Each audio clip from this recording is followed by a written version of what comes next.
Hello, my name's Holly Mackay. I'm Managing Director of the Platforum. I'm joined today by Patrick Mill, who's Managing Director of Alliance Trust Savings. Hi, Patrick. Hi, Holly. Thank you for joining us. Not a problem. Alliance Trust Savings as a platform is unusual, Patrick, in that it has a flat fee model. Now, Why don't you think more platforms actually have a flat fee model? I think it's a really good question, Holly. I think a lot of it is historic. I mean, that's how life companies and fund management groups have charged in the past, with an ad valorem fee or a BIPS charge under the underlying assets. And I think that that's how it's grown up. And we've got to remember that most of the platforms have worked on the basis of taking rebates from fund management groups and using that as a revenue stream to finance their business. And you guys haven't, have you? You've come from more of a stockbroking model. Yeah, I mean, we've come from a direct-to-consumer stockbroking model in the fact that we've always given 100% of the rebates back to the customer.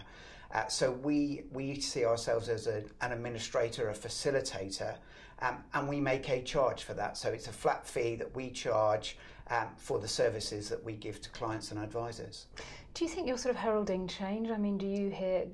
I mean, I personally think that we'll see more of a flat fee model, but other platforms are really very resistant to that. Do you think there's enough awareness in the industry about the alternative charging method?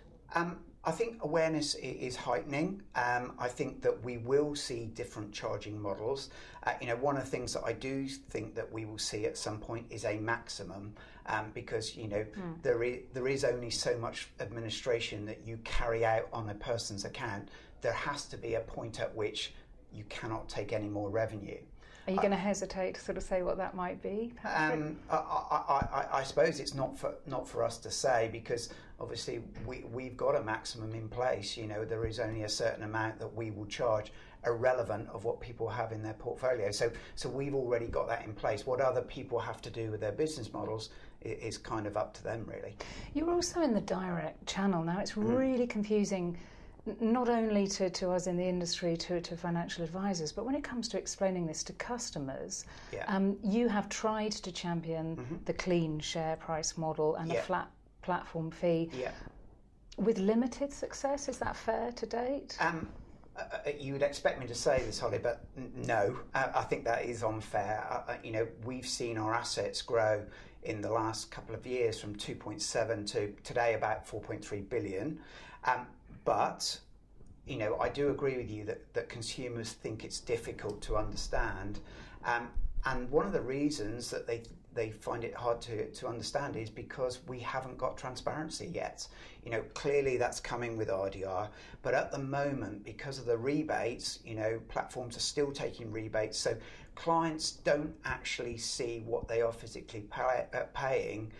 So it's really hard for them to understand what they are paying. And one of the things that we're championing through consumer press is, we're keen to see that platforms actually tell people how much they are paying in pounds and pence rather than a percentage, because I think that's more meaningful to the end consumer. Okay.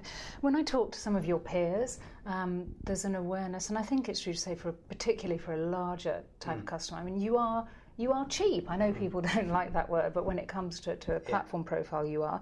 You're also one of the smaller platforms in the UK market with just over 4 billion. Yeah. So small and cheap. I mean, not always a great recipe for success. Yeah, I mean, I would challenge cheap. I think we are very good value for money, and yes, we probably get cheap as the portfolios grow, to a very big size. But a lot of the cases and a lot of the clients that we've got on our platform through advisors and direct are of a medium size. So I don't think we're cheap, but I think we're very, very good value.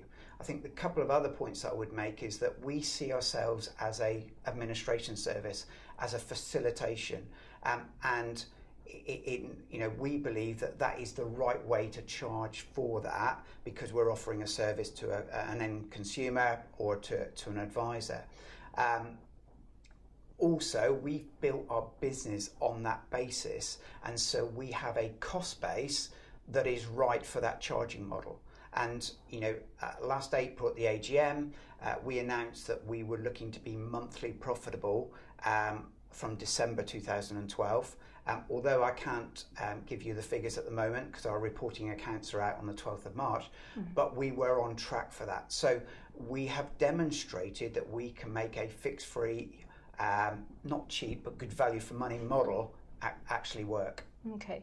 Well, I think it's good to have someone coming out and challenging the status quo, so good luck with that. Thank you. We'll wait to see with interest what the 4.3 billion turns into throughout the course of the year. Thank you for coming to talk to us. Thank you, Holly. Pleasure.